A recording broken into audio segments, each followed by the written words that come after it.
Hi, everyone. I'm Nicole Howard from the Department of Teaching and Learning within the School of Education at the University of Redlands.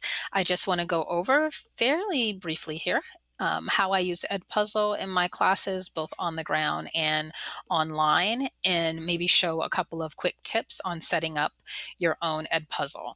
So first, I will go ahead and click on Login because once I do that, I can see at the top right-hand side, if I don't have an account yet, I can just click on Sign Up. If I click on I'm a teacher because I'm just anxious to get started, I'll also see at the bottom where I have the option now to sign in with Google.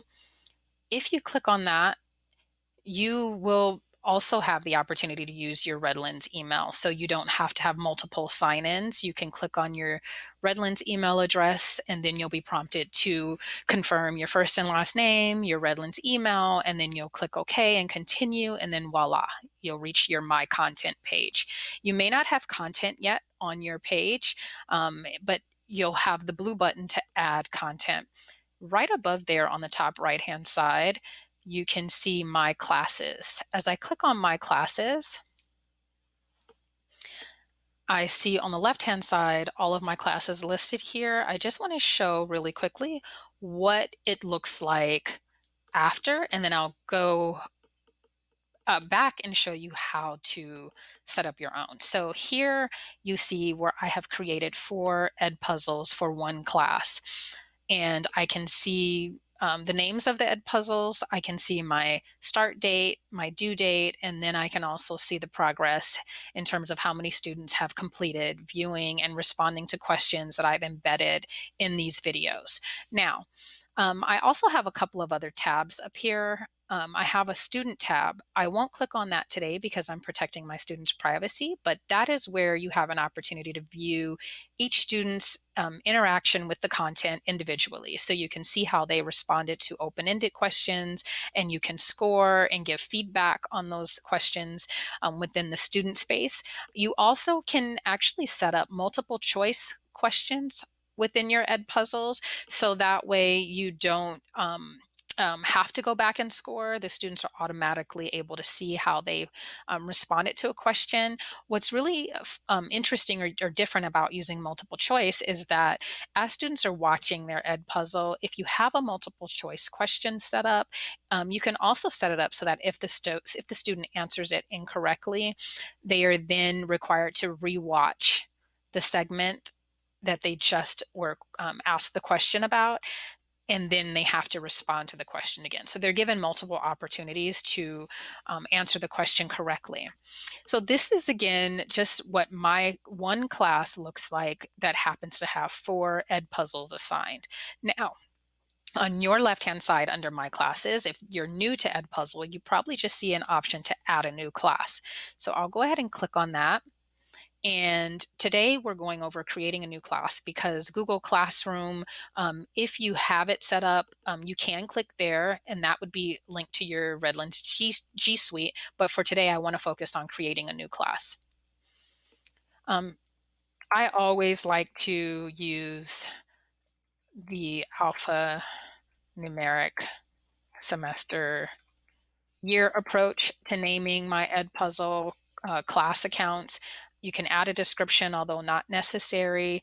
EdPuzzle is somewhat user-friendly, so they do offer some tips to help in determining which options you want to select. So for this one, the class type, selecting classic or open, there's some information there to help understand the benefits of selecting classic.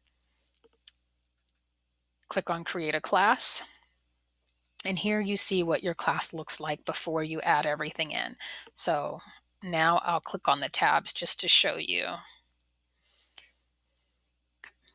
So you'll see when I click on students, I do have this option to lock the classroom. That's useful once you know you have all students in and you want to make sure that no one tries to join your class who is not a student in the class. You can also use this button here to invite students, but it's available on the top right-hand side as well. If you happen to just be on your Due Assignments tab, when you invite students, you want to copy the link to share in Moodle or via email with students. As a tip, I would also make sure to separately draw attention to the class code, because sometimes the EdPuzzle link takes students to a generic EdPuzzle page, and making sure that they have the join code, the class code, will make it so that if they do just land on the generic page, when they're asked to join a class, they have the separate code already available to add in order to see the EdPuzzles that you've assigned for your class. So now adding content, there are different ways you can go about doing this. You can use the search tool here if there is something specific and you see already that pops up, I have history of education. But let's say you want to look at um, computer science concepts. There's something that you want to preview. You can check, just type in what you're looking for. If you actually already know the name of the YouTube video that you're looking for, you can just pull that information in, and if it's licensed to be used with EdPuzzle, it's fairly simple to bring that content in. You'll see on the left-hand side, you also have other popular channels. In addition to YouTube, you can check Khan Academy, National Geographic, and I mentioned previously in one of our workshops that you can bring TED Talks in too.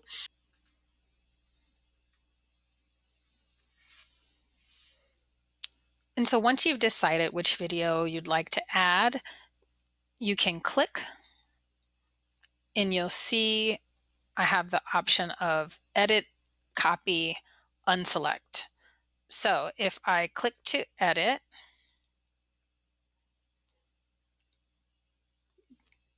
this is where I have an opportunity now to change the video in terms of the questions that I add. So I can also make the video shorter. That's the cut option. I can add voiceover, my own voice. I can insert something I'd like to say about the video to set it up first. And here is where I can select the questions. So the point in which I add a question, I want to make sure that it is right at the moment where I want the question to be embedded. So I'd have to watch my video. I was in the classroom last week. Or if you have an idea of the time, I can even use this to fast forward. Say in what or how they learn. Great. Now let's say I know that's where I want to add my question. I now add my multiple choice question, my question prompt in the first box. Response choices, I can add more. I then can select which one is the correct answer, and then you save. After you save, you can keep playing and you can add additional questions. Now, let's say I'm finished. I use the finish button, the top right-hand side. As I scroll down, I see where I now have the option to assign the video to my class. And so all of my classes show up here. I select the class, assign it to all students, assign a start date, select a due date, prevent skipping. Remember, if I'd like to prevent skipping, I can turn the prevent skipping on or off. I can also turn on closed captioning or turn that off. Turning it on is always helpful. And then you can decide to assign now or later. So I'm going to select assign just so we can see what that looks like. And there we are. So if I had students enrolled in this course, I would see the student names underneath on the left-hand side. I can also now, you'll see on the right-hand side, I can select share assignment if I want to copy a link to this specific assignment to share with students in Moodle. So students, let's say students have already joined my EdPuzzle. They're already all set, but I want to make sure that I have one more reminder that comes to them about where to go to view the EdPuzzle. So this is the link I would grab to share. If you're comfortable embedding in Moodle, you also have the embed code available to do that.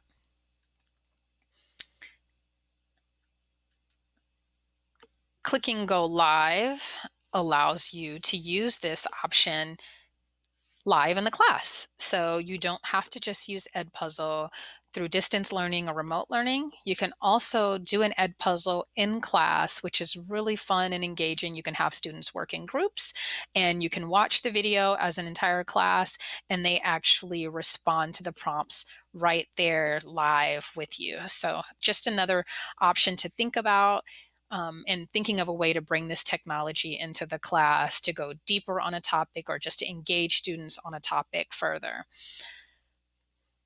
So there you have it. There's EdPuzzle, and I've given you some of the basics. Just as a reminder, as with all new technologies and new platforms, they do offer different support tools and options for ways to learn how to use their platforms differently. But of course, I just really recommend tinkering a bit and exploring just to get to know the platform and become comfortable with it. There are some great resources available that are out there beyond EdPuzzle. Hopefully, I've given you enough today to consider exploring this one a little bit more. Thanks for your time, and we will see you soon.